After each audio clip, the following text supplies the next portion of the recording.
All right, folks, welcome to another special event, live and interactive discussion with the positive aging community in partnership with Reston for a Lifetime. Before we meet uh, my co-hosts and our panel member, let me just run through a few little housekeeping items. First off, the best thing about these discussions is they're live and interactive. That means you get to ask questions, make comments, share resources. And there's three ways that you can do that. One is through chat. Just type in anything that you have in chat there. The other is use that little Q&A box at the bottom of your screen. You can type in a question, and if you have a specific question, that's the best place to go, because I'll make sure we monitor that and we get to those questions usually first. And then lastly, if your preference is not to type in a question, comment, suggestion, what have you, you can verbally express yourself. And the way you do that is you raise that little virtual hand that you see on your screen. I'll open up your mic and you can ask your question or make a comment. Now, I like finishing with that one because you don't need to worry today about your mic and camera suddenly coming on and we all see you drinking your coffee or eating your sandwich. The only way that will happen is if you give me permission, specifically by raising your hand and I turn it on. So we can all sit back and relax, enjoy the discussion today, participate as much or as little as you'd like, but really charged up about having Dr. Bill Thomas on. But before we meet him and meet the team at uh, uh, um, Reston for a Lifetime, let me run through a couple more things. First off, this is in partnership with the Positive Aging community. We're a community of older adults, family members, and providers. We're supported by our Positive Aging community champions. You can find them at proaging.com right at the top of the page. You can also order free copies of Positive Aging Sourcebook, as many as you like.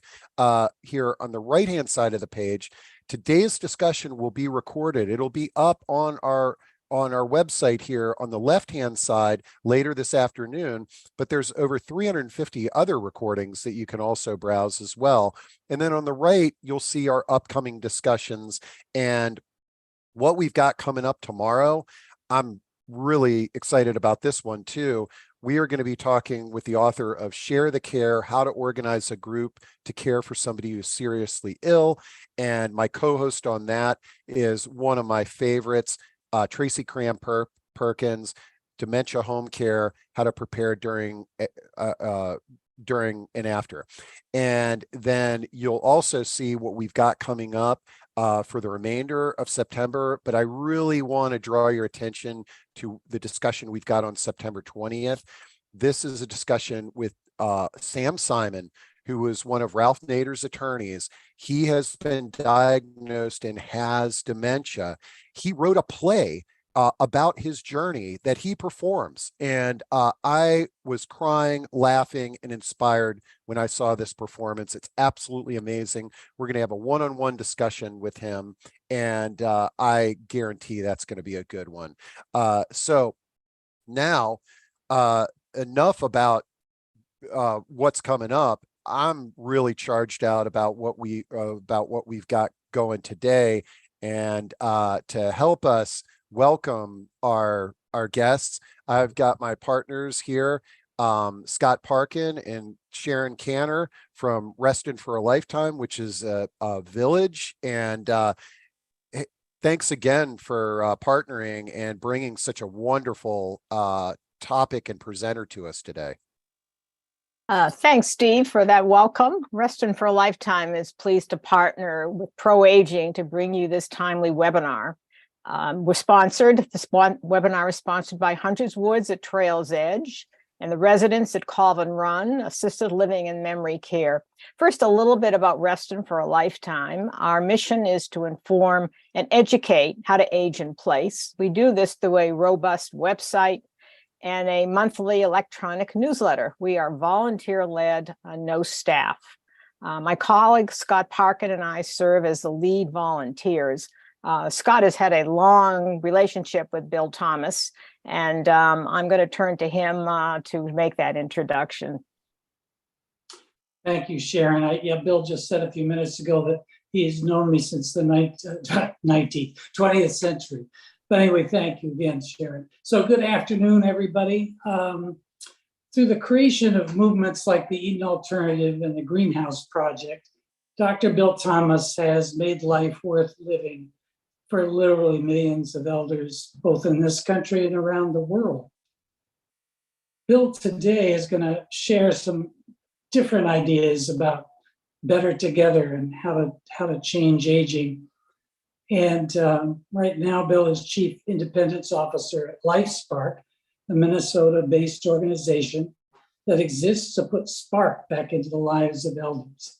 So, Bill, take it away, and it's up to you now. All right, this is great. Hey, welcome, Bill.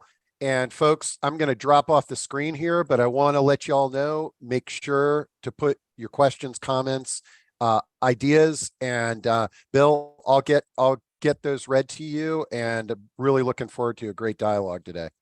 Great. Well, I was looking at some of the names of the people who are on, and I just saw half a dozen names of people attending this session that I would love to be in the audience for. So this really seems like an extraordinary group of people coming together today. And I'll try to do my best to help you kind of see where my thinking is these days, kind of the issues that I'm reflecting on and the problems I'm tackling, some of the language I'm using, some of the framing that I'm interested in.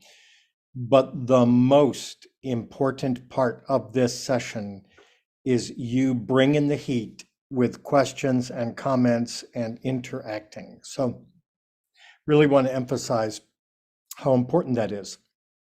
So by agreement with Steve, I've decided to do a series of short, about 10-minute talks on something that I'm interested in, that I think is important. And then we'll flip into conversation mode with questions and answers, and Steve's going to quarterback that. And then we'll start another one, and we'll just keep going. I don't know how long. We're just going to do it. It'll be fun. So the first thing I want to talk about, first thing that came to my mind, as especially with the crew that's on this webinar, that I think is an important concept that doesn't get an appropriate level of attention, is the concept of aging literacy. And, we'll get into it, but there's also the counter concept of aging illiteracy. So what do I mean by aging literacy? Well, when in American English, when we use the word literacy, we mostly are thinking about the ability to read and write the language, whatever language you prefer. You're said to be literate. In fact, the word even, literate, literature, literary, we tend to think about it as kind of knowing the language and how to use the language appropriately. There's a second, more recent kind of meaning for literate, which means understanding how to use a tool. So we often say so-and-so is computer literate. Whatever type of technology that might be coming into the fore, if you master that technology and you learn how to use it effectively, you can be said to be literate in that technology. All right, that's literacy, but what's aging literacy? And here I want to kind of set up a whole life continuum, a framework for us. There are many people that I see on this webinar who remember a book. It came out, I think, originally in the 1980s. Somebody'd have to look it up, but it was called What to Expect When You're Expecting. And for many members, many people in the 1980s who were of childbearing age, this book was really useful because it was baby literacy. It was pregnancy and delivery literacy. And if you go back another generation, there was a book by Dr. Spock called Baby and Childcare, I think was the proper name of it, which for a long time was the best-selling book in the history of the country. That, again, was about being literate about development and what is normal and what's abnormal. In fact, what a lot of these types of references and books do is they help people distinguish between the normal and the abnormal. And that can be hard to do. You know, the first time a human gets pregnant, they've never been pregnant before. How are we supposed to know what's normal and what's abnormal? Furthermore, in the absence of really highly credible, clearly communicated knowledge, misconceptions come in, and people get ideas from sources that are not credible, and it can cause problems. Now, remember, back in the 80s, I was training in family medicine. I was doing a lot of obstetrics. I had a patient in my office, a pregnant woman who was in tears because she thought she had killed her baby because she raised her arms over her head. And her grandmother had told her, if when you're pregnant, you raise your arms over your head, it pulls on the cord and strangles the baby. So I was like, no, here's the heartbeat. Your baby's fine. You most certainly can raise your arms over your head. It's okay. And I think I did so much good for that person that day because I was able to help her become more pregnancy literate. Now, let's go to later life. As we age, we encounter changes that we may or may not have a complex and nuanced understanding of. And in the absence of that credible understanding of credible knowledge about aging and what's normal and what's abnormal, problems occur. And there are two types of problems. Both are serious. First, some people in the absence of aging literacy think that normal things are abnormal. And they'll seek even sometimes medical attention for things that are normal. I'll give you a specific example. There is an abundance of clear evidence that how we sleep changes as we age. And in fact, why would that surprise you? You see a child going through different ways of sleeping as they grow into adulthood. Why would we not realize that how we sleep changes as we get older? Because it does. But if you are aging illiterate and you think, well, you know, I ought to sleep like a 17-year-old boy. That's normal, isn't it? And you get upset that you don't just fall into bed and sleep soundly for 12 hours and then wake up hungry for breakfast. If you're not sleeping that way, you think, well, something's wrong. You're 87. That's how I should be sleeping. I must go see the doctor because I've got some sleeping problem. No. As we get older, we tend to get our sleep in smaller packages, and we tend to experience phase advance where we go to bed earlier and rise earlier than we did when we were younger. And we tend to have wakeful periods during the night, which are normal and fine.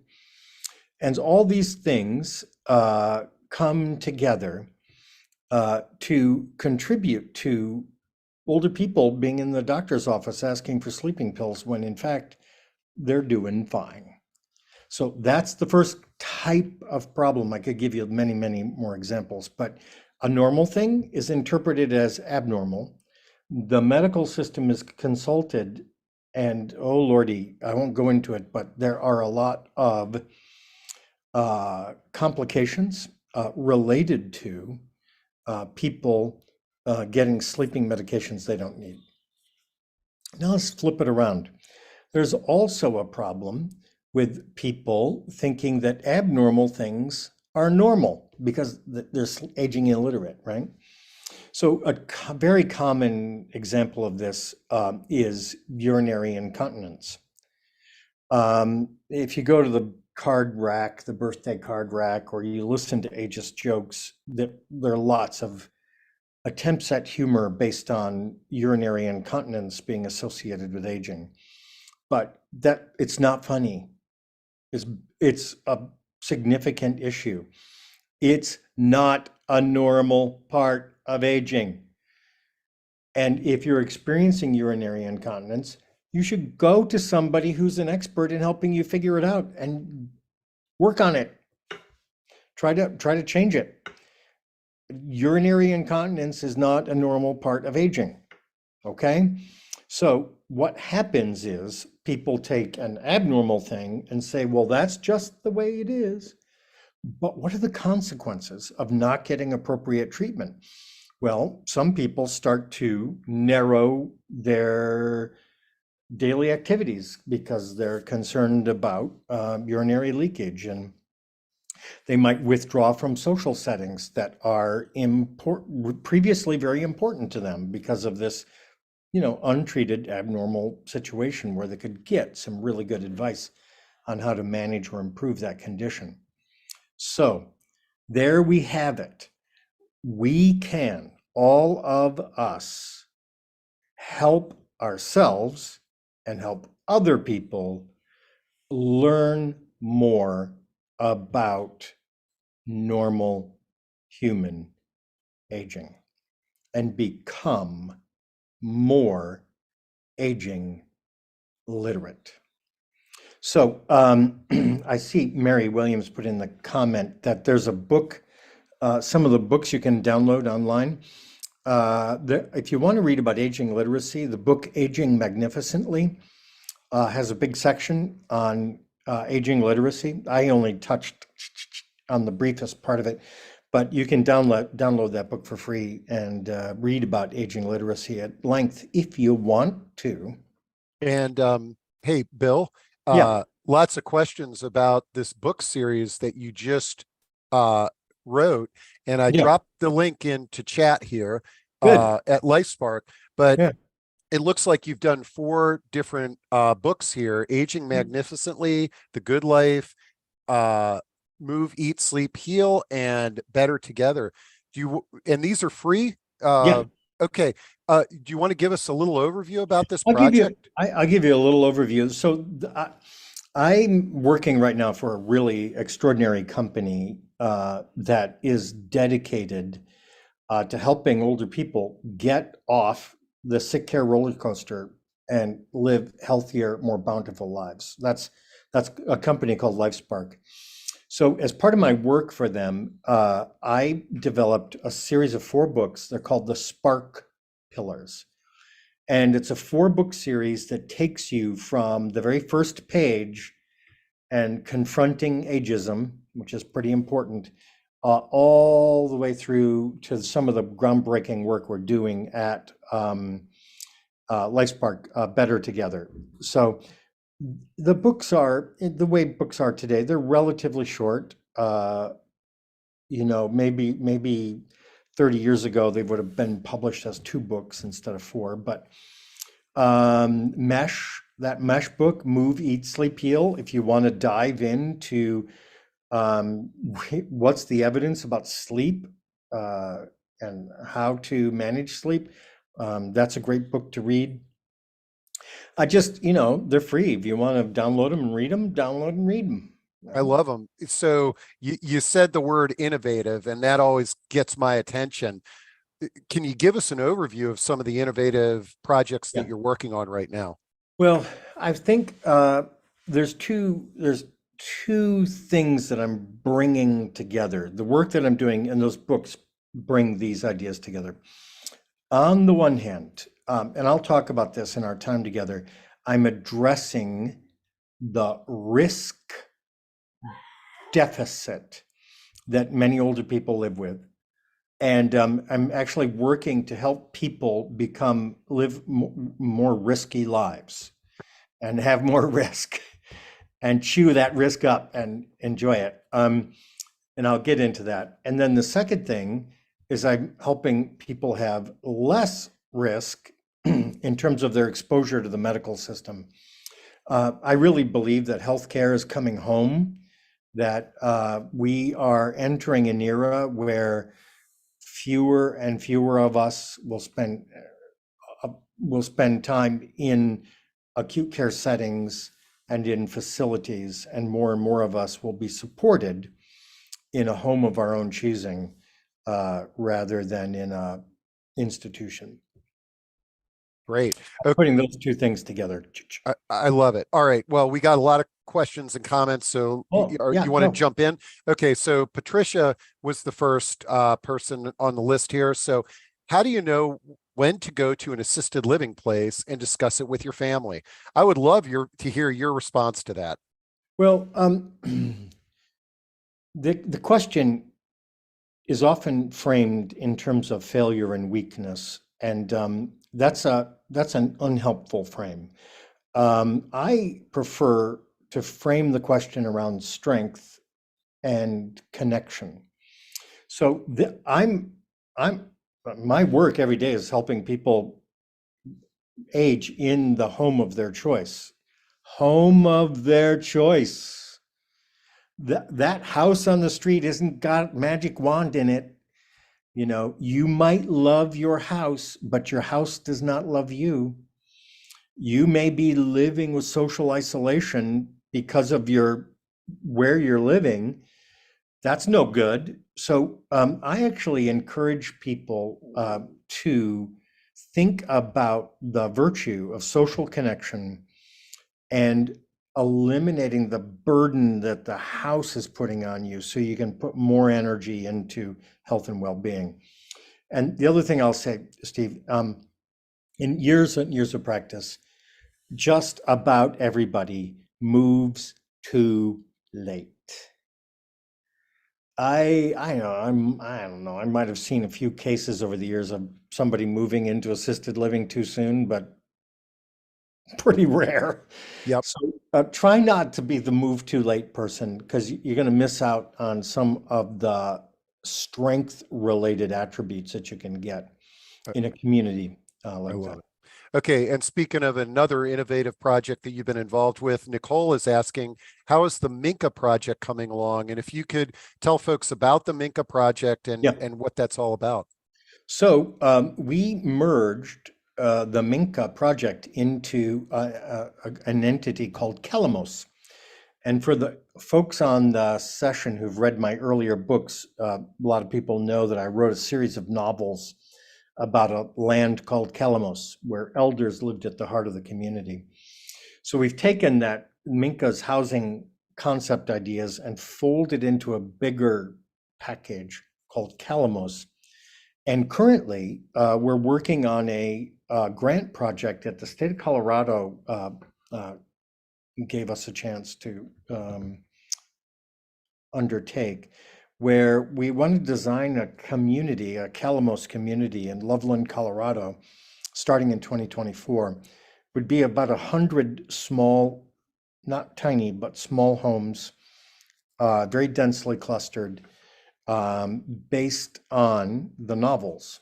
So I think it would be, you know, how we had Margaritaville based on a song, Calamos based on a novel, a couple of novels actually.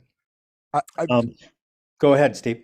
Oh no, I love the concept of a community built around an enthusiast, a celebrity, a novel, a sport, a passion. It takes it away from the age segregation to a belief. Yeah.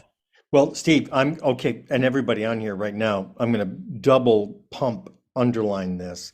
So the Calamos community is what we call magic. It's multi-ability, multi-generational, inclusive co-living. So it's a community we explicitly reject in this model, age segregation. And I think there's a really powerful argument to be made that humans actually do pretty well living with people of different ages. There's a lot of evidence about that. Many of you either are now living with people of different ages or grew up in a household with people of different ages. I mean, so it's actually the oddball in all this is the age segregation. And had a question. How do Mhm. you spell Kelamos? Oh, Kallimos. Okay. And Kalamos, and it's a made-up word, and what it means is a beautiful way of living, from the Greek calligraphy, for example, and the Latin ending mos, which means a pattern or a habit or a way of living. So a beautiful way of living, Kalamos. Great. So for that question, I dropped the website in there, and I Oh, good. love what I'm reading right here. It says you can be independent alone or dependent together. Kelamos is pioneering a new way. I love that tagline. Yeah. So we just think, and here's an important concept that I'm working on a lot, which is that independence and community actually need each other and go together. And aging is a team sport, and it's super tough to be independent without a social network. Very, very, very difficult. However, ironically, it's easier to be independent. It's easier to be independent when you're with other people and you can rely on other people and other people can rely on you. Strange, but true. And just so you know, on our platform here, our number one discussion topic is solo aging.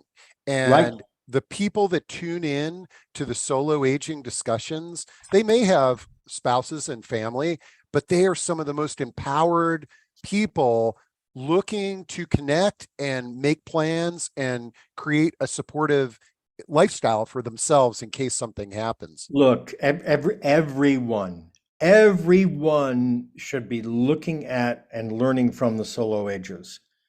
They're really, they're really leading us to a 21st century understanding of aging, not a nostalgic, oh, remember when, blah, blah, blah. Yep. They're leading us forward. And very important. Okay, let's see. Elva says, I know you use technology, 3D printers for the Minka project. Mhm. Are you seeing any uses for artificial intelligence or robotics in addition to generative AI, chat GPT for marketing and communications? I'm not really seeing much yet. There's a new AI-driven company that's trying to help people living with dementia that is out. Somebody can remember, maybe Steve, maybe Scott knows the name of that company. So I think there's some stuff bubbling up, but in terms of a killer app that's just really knocking it out of there, I'm not seeing it. I will say this about robots, and we'll move on, but the best, most helpful robot for aging is a robot that can clean the bathroom.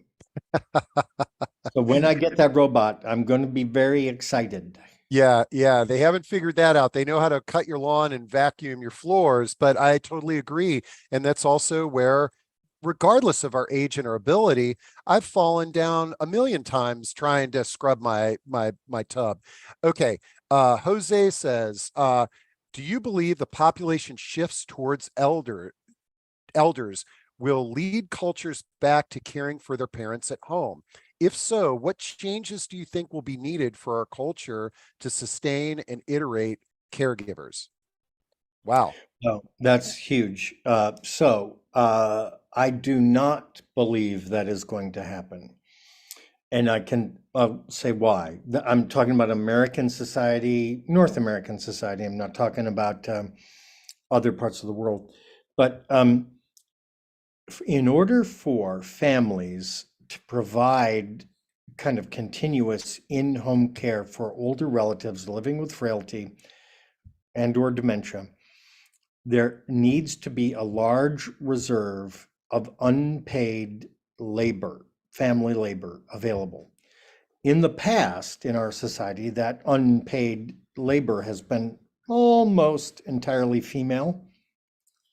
And until we see the emergence of a culture where one breadwinner can support the family and one member of a couple can provide that unpaid caregiving, then it's actually how it works out in practical terms.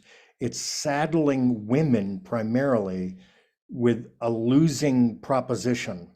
You're supposed to be out here working and helping support the family, but also when you get home, you're supposed to be doing caregiving for an older relative, and or giving up your occupation, surrendering that in order to help this relative. So it's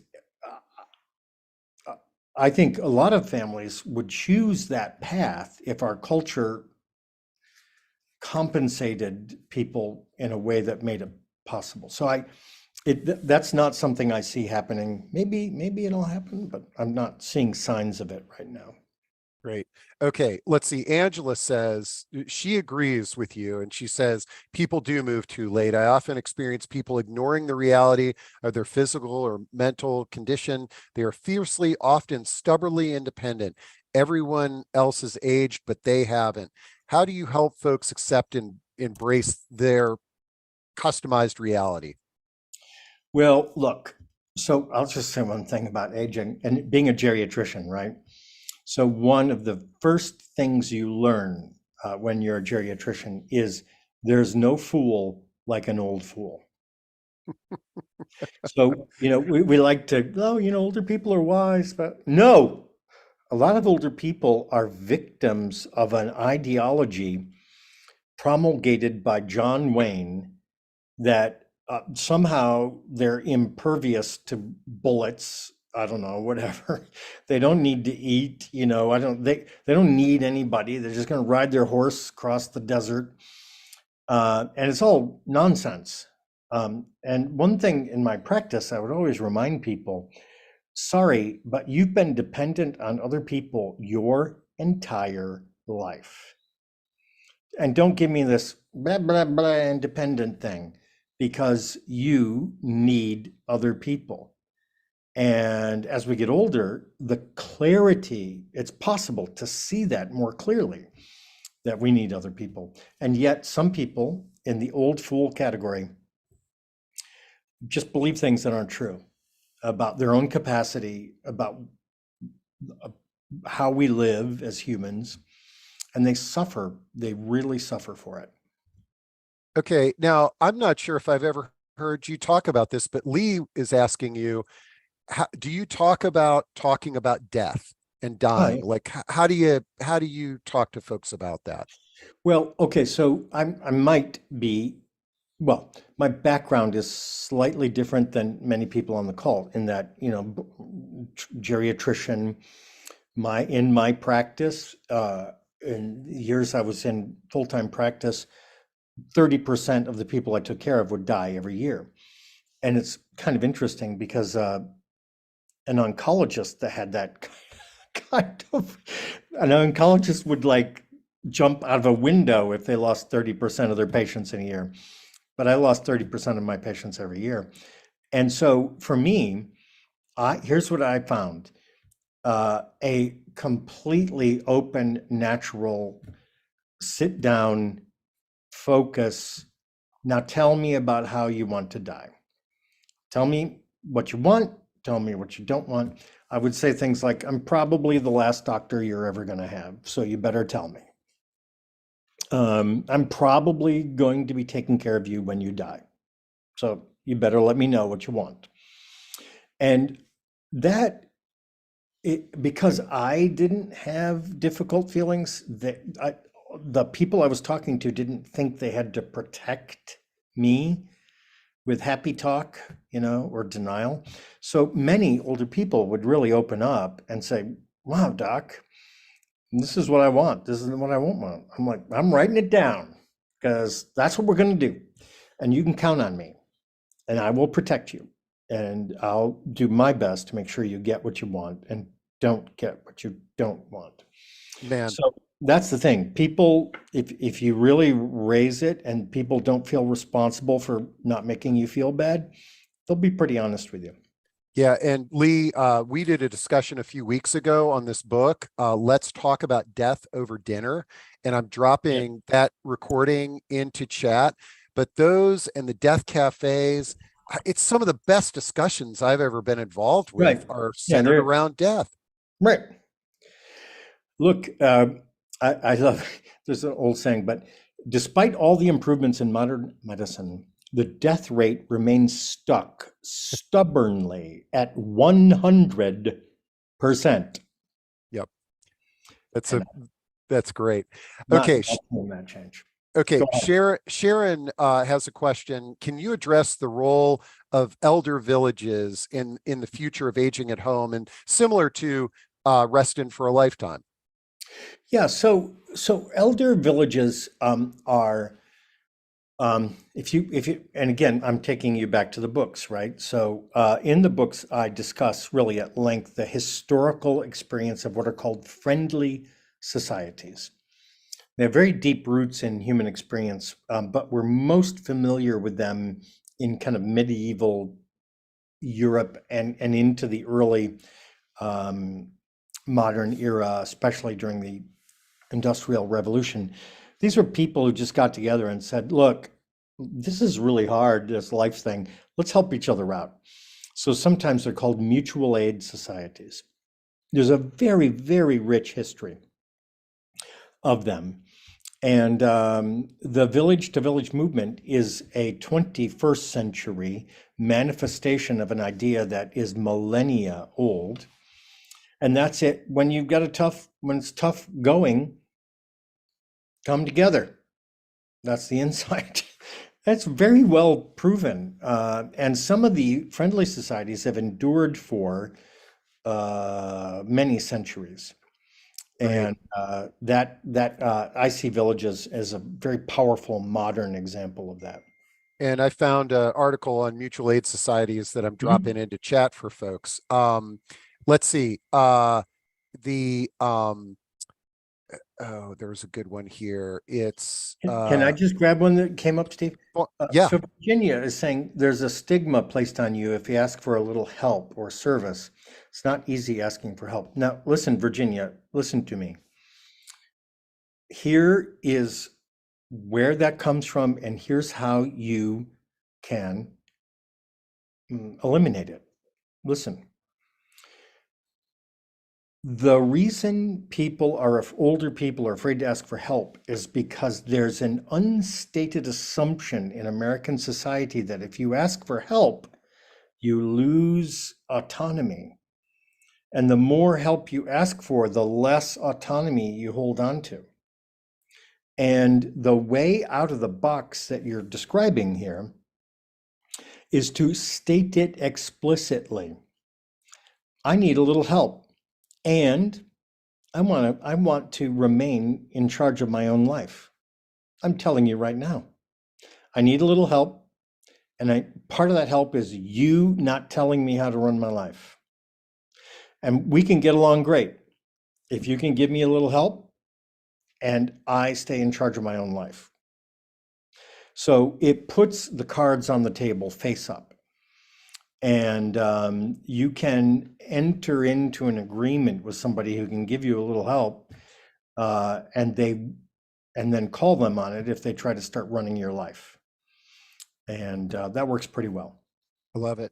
All right. Louis Tenenbaum says, can you discuss the importance of preparing in advance the physical environment of an existing home for aging in place as a prerequisite to fulfilling that choice of where to live? Well, it's complicated on two levels. I'll take the first one and then the second one. Can I adapt a classic American detached single family house that was designed for the rearing of children to make it an easier place to grow old in? Yes, I can. But there's a couple of problems with it. And I'm not going to get into grab bars and bit. Here's the problem. The house is too damn big. And I will tell people, big house, small life, small house, big life. Pick one. So if you keep the big house and you adapt it, that's a good thing. Do your thing, okay? If you move into a much smaller living space, you'll have more money, more time, and more energy for health and wellness than if you stay in the big house. Yeah. Second thing is many, not all, but many of these detached single-family homes are in rural locations or suburban locations where if you can't drive, you are basically marooned.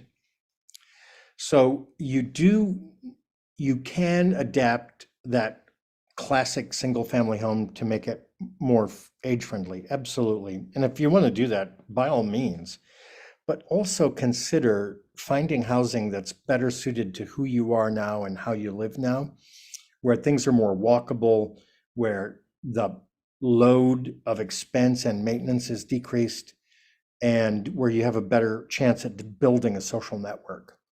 Man, great. I love that point of view. Okay, Angela, I love some of these questions, folks. Keep them coming. She says, so how would you have that same conversation about living with your parent?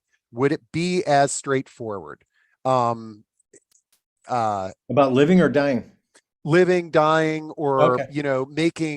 making choices. I think what Angela is alluding to is that a lot of times we can talk about what's ideal for other people, but she's sort of challenging you to, hey, Bill, imagine that you're talking to your parent about these things.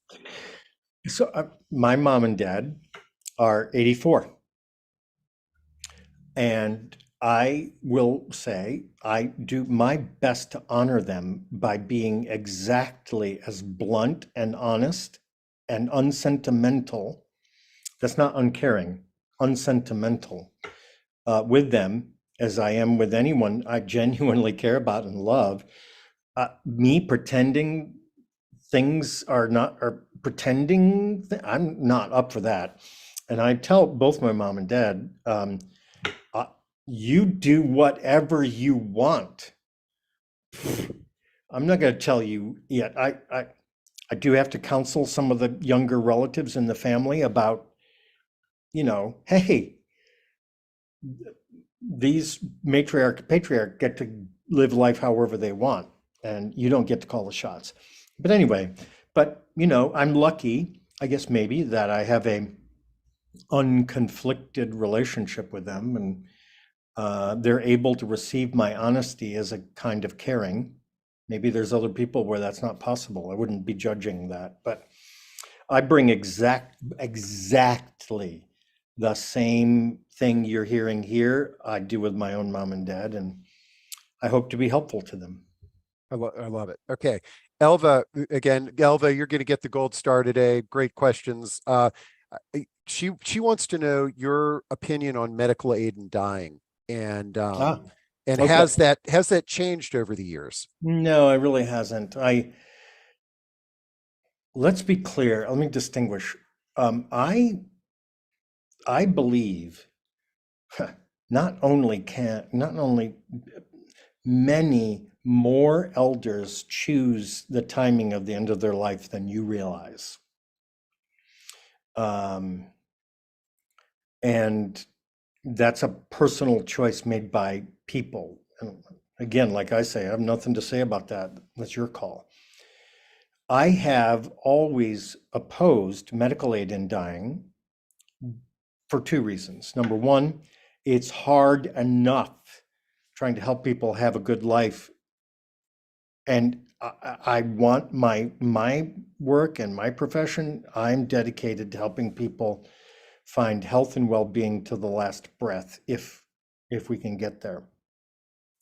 What I don't like is the idea that the medical system, which is full of unintended consequences, and if you've been in the medical system, you know what I'm talking about, suddenly also being able to be in the assisted suicide business. I don't like it.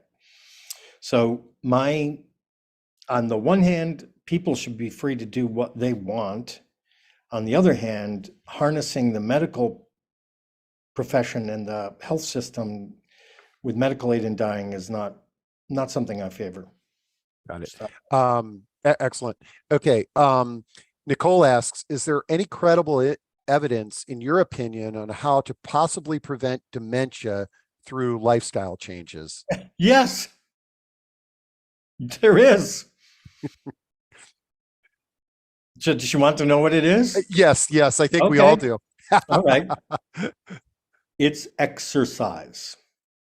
The only thing in the literature that has evidence supporting what you're asking about is exercise. And to simplify it, it's like this. The brain is a blood hungry organ. When we become sedentary, the brain gets less blood.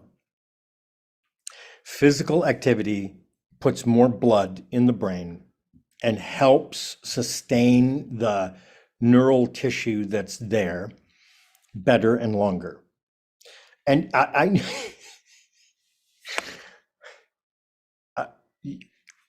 this is very hard though, because there's like not a pill.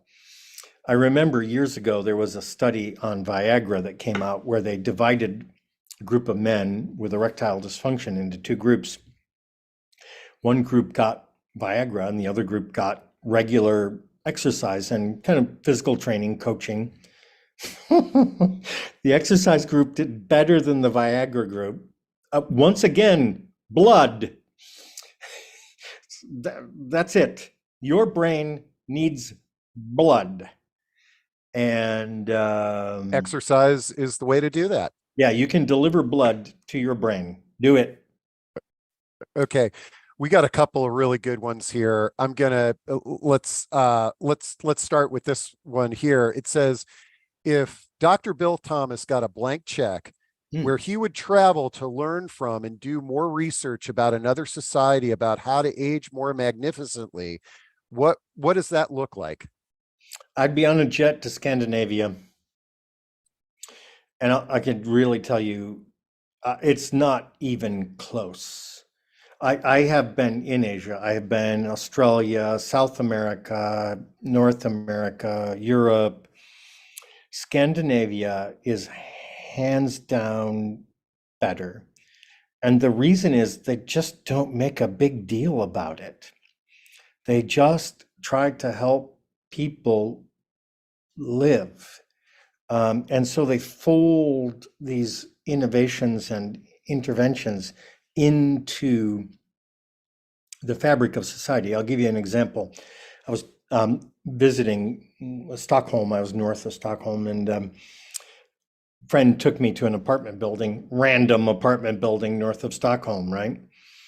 Oh, yeah, well, they have on-site childcare and adult day services for the people living in the building. Boom. So these people are living in multi-generational households in the building. The adults go off to work. The elders are right there. The kids are right there. They come back from work. The adults go back to the house. Just fold it in. And I could go on, but Scandinavia does the best job I've ever seen in the world.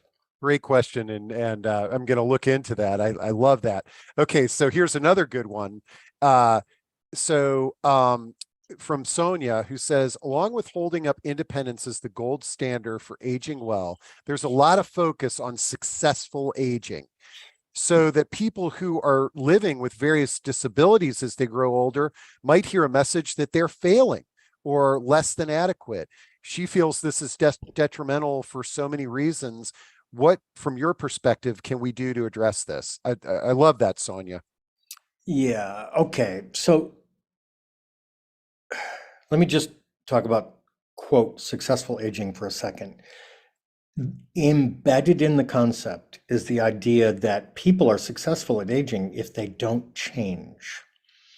Like, and in the American lexicon, you see that same prejudice in how we use the word still. So Steve Gurney's 87 and he still hosts a podcast. Hey, Steve, you're just like you were 23 years ago. Way to go, man. You haven't changed. The word still in every sentence of this kind, and I invite the audience to play these tapes in your head, does nothing but indicate that an old person is admirable because they resemble a young person. Now, look, what if I say, Steve Gurney is 87 and he hosts a podcast? Great for Steve. Yay. Yeah. But I'm not putting that signifier that says Steve is successful. Because he's still doing something. Still. And if somebody's in a wheelchair, that doesn't mean that they're unsuccessful in growing older, because Yeah. there's 5-year-olds in wheelchairs. I mean, it doesn't mean anything. Okay, so look, what's the yardstick? People are happy or unhappy based on the yardstick they pick. If you pick a yardstick that says, when I'm 80, I want to kind of look, act, and feel like I did when I was 40, man, you're in for a beatdown. You're going to get hammered. Okay? Whereas if your yardstick is, when I'm 80, I want to be able to do these things because these things make me happy. Yeah. I love it. I love it. Okay. Okay. Okay. Now back to your the discussion of end of life. Mary asks, what is your view on self-dying because of foregoing eating and drinking? So that's not medical aid in dying. It's a choice that a person is making. What are your thoughts on that? That's their choice. And we don't have the government and hospital regulations are not tied into that, correct? I mean, not that I'm aware of. Yeah. You know, let me make one distinction, but this person's clearly on another side. There's one thing of denying food and water to a person, making it impossible for them to eat and drink. That's not cool. No. But providing access to food and water and letting people choose what they want, that's okay with me. Great. Okay. And I'm looking at the clock. We got about 10 minutes to the top of the hour. We'll get through these questions, folks. Bill, can you hang on for a little bit? Yeah, sure. Okay, cool. And this is recorded if you have to jump off, folks. But Karen says, can we revive adult day services? So many have closed or expanded to service younger folks who have developmental disabilities. This is such a needed service. What are your thoughts on adult day Well, service? I mean, you know, again, so I'll go back to Calamos for a second. You know,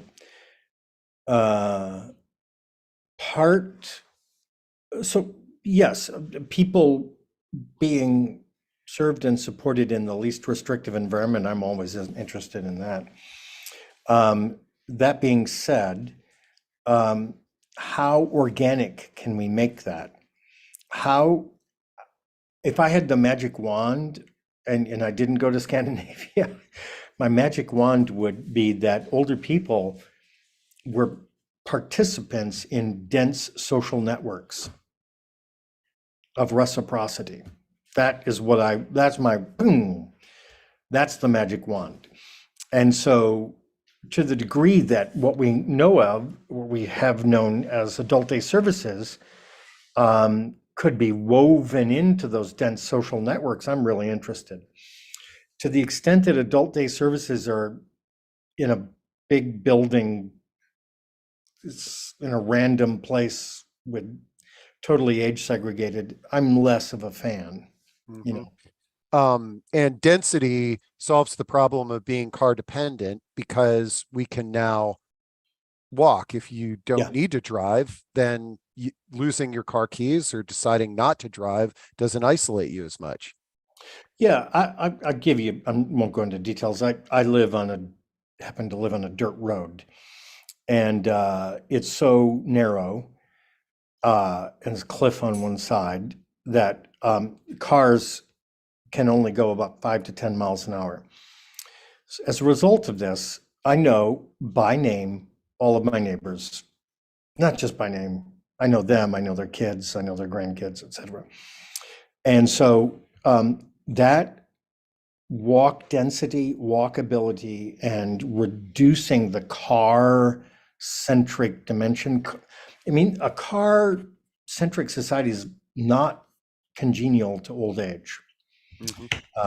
So when we can do a better job of getting people out of cars and into closely clustered communities, we're doing people of all ages a favor. I love it. Okay. Let's see. Okay. Angela says, given your comment about the importance of exercise, why is there so much emphasis on medication over exercise? In fact, I believe the medical community has a problem now in being honest with people about their physical condition and weight because of body shaming, regardless of their age. Do you see something like this? Well, actually, there's a lot to unpack there. And I think first, writing a script checks the box more easily than getting a person moving again. That's really hard to do. I can write the script in and even do a little education on the medicine 5 minutes. I cannot take a sedentary person and get them into regular movement, body movement in 5 minutes. I cannot. Furthermore, there's no funding for helping people move. I can write a script for a drug that costs a lot of money with very iffy data about its impact on people living with dementia, but there's nothing with helping people move. So then the second thing about kind of body shaming, in the framing I use, move, eat, sleep, heal, I don't really care about exercise. I'm just saying, move your body. If the only thing you can move is your thumb, move your thumb. If you move your finger, move your finger. What can you move? Move it. Man, and that kind of it collides in with Shelley's question, which is my issue is accepting that I no longer have the body of my 40-year-old self, which we've talked about here. Yeah, good. How do you talk to people about reframing their body image, and if that's important? Well, it's good to model it. So I'm 63, soon to be 64. I don't have the body of a 40-year-old at all. I am losing hair on the top of my head. I have less skeletal muscle mass than I did previously. Probably can't see as well as you used to. Well, yeah. Yeah. I'm using adaptive devices for my vision. Okay. All that being said, I do try to move my body, but how I can move my body is not the same as when I was 40. And my particulars don't matter. The point is I changed. And so the key to my happiness is if I'm able to inhabit my 63, soon to be 64-year-old body comfortably, that gives me hope that I'll be able to occupy an 83, soon to be 84-year-old body comfortably. Because I won't, in 20 years, I will not be like this. I will be much changed. Very good. Okay, this is a good one here. Who are our allies in aging magnificently in Congress? or the federal government these days. We don't have Claude Pepper anymore. Do you have any friends on Capitol Hill?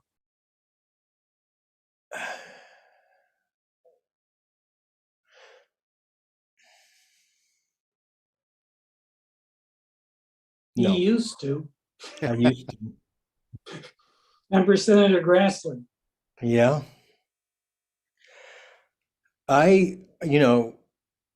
That touches on a topic that there was a time during my career when issues related to aging were not seen through a partisan lens.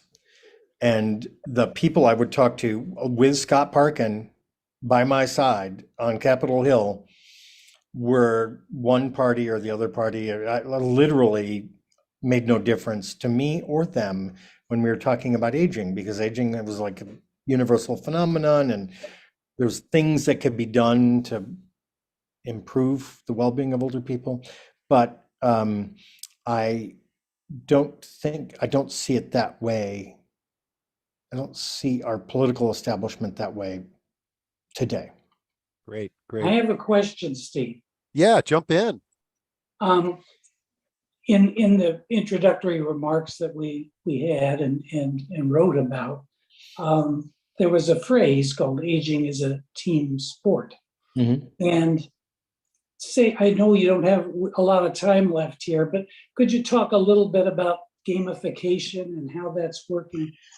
Yeah, I will do a quick thing on gamification. And Steve, sometime in the future, you guys want to have me back, I'll go deep on gamification. Oh man, You've got a lot of great programs and so on, but I'd come back and talk about it. I So, love it.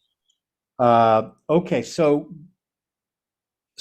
I over the past few years working with Lifespark, I've organized a 32 team elder sports league that has $128,000 in prize money every year, and engages in team-based competition between people living in senior living communities, mostly assisted living, where the people amaze me by their strength, their competitiveness, their stamina. And we kind of have a 3-word mantra that we pursue, which is strength, purpose, and belonging.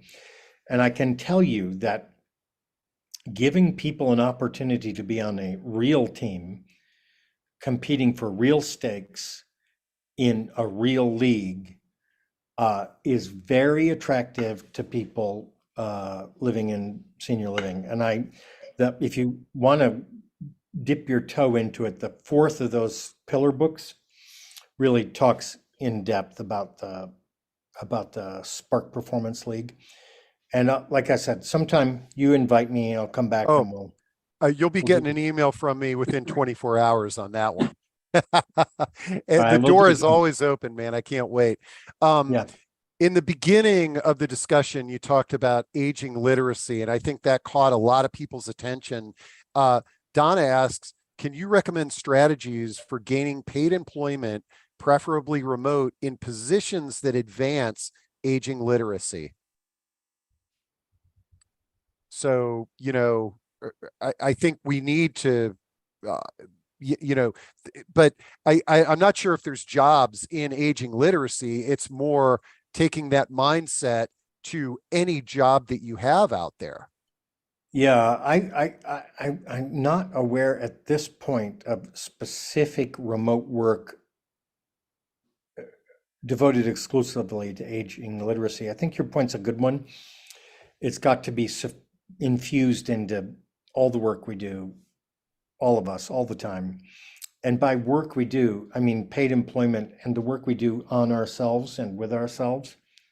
So, I guess the first thing I would say is every person, myself included, can strive for greater aging literacy. All of us And, can. And the and more we learn, the more we know, the better we do. That's the fact. And I like that term. I know you were part of this culture change movement especially in nursing homes, and established yourself as a nursing home abolitionist. And I think there was actually a question right at the beginning of the discussion wanting to sort of hear what your viewpoint is on institutional nursing homes, or the model of nursing homes that are out there now. Like, what are your thoughts on that topic? Well, I'm just going to say something that virtually everyone on the call knows from their own experience, but my sister-in-law was just admitted to a dreadful nursing home. And despite 30 years of effort, this nursing home remains completely untouched by any of the concepts we're talking about here today, Eden or anything. And there isn't I think that if a generation of people put 30 years into trying to change the system and the system doesn't change, it suggests the need for new solutions. Right. And so Eden, Greenhouse, Calamos, I mean, lots people doing things that are attempting to break the institutional long-term care mold. The need is more urgent than ever. Man, I can't believe we got through the pile of questions. So we went a little bit over an hour. That's okay. But Scott and Sharon and the folks at Reston for a Lifetime really charged up that you were able to bring Dr. Bill Thomas to us today. And all three of you, if you've got any sort of closing remarks, and we'll make sure to get this recording up, folks, so you can share this with other folks. Yeah, I'll just mention, I just picked out the quote, aging is indeed a team sport, and it's been mentioned several times, and living part of it. I'm aging, my spouse is aging, and it is indeed a team sport, and learning and being educated as we go along. We're about to go on a really big trip, and it's a lot of planning, but it's a lot of learning. And so one person will be carrying a walking stick, and we'll wonder, what will be the reaction? We know some of the passengers on this cruise are going to be young, and it'll be a fun experience. So thanks, Bill, and love this aging literacy point. Great job. Well, maybe you can help some of those younger people get more aging literate. Yeah. Possible. Man, and the other thing is, because I know we've got a lot of solo agers that tune into this, is that I know sometimes you feel like you're not part of a team if aging is a team sport, but you don't need to be blood relatives to be on this team. It's friends, family, neighbors, community initiatives, and if there's not something out there, I know, because I've seen a lot of you do this, you can create the team and make it happen. Yep. I think there's great value, Steve. You had a session on, building personal networks some months ago. Mm-hmm. And the idea of planning around that is terrific. And the importance of planning your life as you age is also really important. Most of us don't, because we ignore it as much as we can, but it's not a good idea. You really need to plan ahead and figure out these things and listen to people like Bill. Thanks, Bill. Good to see everybody. And I'm filled with gratitude that I got to spend time with you all, and look forward to another time. We'll come together and we'll talk about other fun stuff. Thanks, Steve. Thanks, Scott. Thanks, Sharon. Bye-bye. Bye. Bye.